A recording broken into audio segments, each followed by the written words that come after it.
আজকে আমি একটু বাইরে যাব, তো তাড়াতাড়ি করে স্নান টান করে সেরে নিয়েছি। আর বাইরে কেন যাব? কারণ দুজন কলেজে বান্ধবীর সাথে দেখা করতে। তাই তাড়াতাড়ি রেডি হয়ে নিয়েছি। আর রেডি হয়ে অলরেডি আমার পুজো টুজোর দান, জামা কাপড় ধোয়া শেষ। আমি ছাদ থেকে আজকে ফুলটা নিয়ে এসেছি। ফুলটা খুব সুন্দর। কেন জানি না আজকে একটা আলাদাই দিন লাগছে, কারণ অনেক দিন পর, অলমোস্ট এক বছর পর ওদের সাথে আমার দেখা হবে। তো একটা একদম সময় ছিল না, চলো রেডি হয়ে নিই। অলরেডি রেডি হয়ে গেছি, আর দেখা হয়ে গেছে আমার অনিন্দিতার সাথে। ও আমার আগের রোল ছিল, আর এই যে ঈশা আরেকজন, এ হচ্ছে আমার পরের রোল ছিল। মানে আমরা যখন এক্সাম হলে বসতাম, পরপর আমরা তিনজনে বসতাম। তো রাজবাড়িতে যাওয়ার মূল কারণই হচ্ছে আমাদের ফটো তোলা। তো যাই হোক, আমরা ফটো তুলতে খুব ব্যস্ত ছিলাম, কিন্তু ফটো তোলার মাঝে এই ঈশা রানীর বয়ফ্রেন্ড আর ডেলিভারির ফোনের চক্করে আমরা কি করব বুঝতে পারছিলাম না। তো যাই হোক, আমরা খুব কষ্ট পাচ্ছিলাম যে আমরা সিঙ্গেল বলে আমাদের কেউ ফোন করার নেই। তো যাই হোক, আমরা নিজেরাই নিজেদের সাথে কথা বলে ফটো তুলে সময় কাটাচ্ছিলাম। তারপরে আমাদের হঠাৎ করে খুব খিদে পেয়ে গেল, আমরা চলে আসলাম টিউলিপে।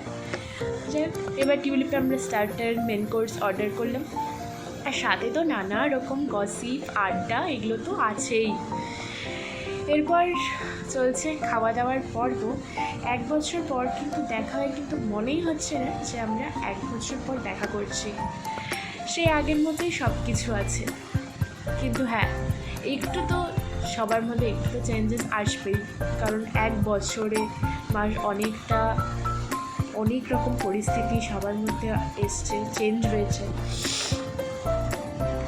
তো আমি উইশ ওদের সাথে জন্য আবার খুব দেখা হয়। এই গোটা টাইমটা খুব ভীষণ ভীষণ ভালো কাটলো।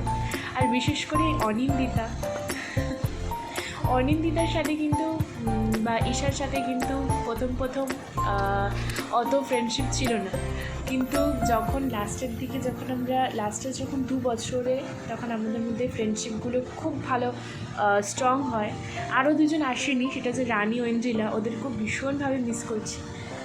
ওরা আসলে হয়তো আরেকটু ভালো হতো। যাই হোক, খাওয়া দাওয়া শেষ করে আমরা চলে আসলাম জুডিওতে। এবার অলমোস্ট আমাদের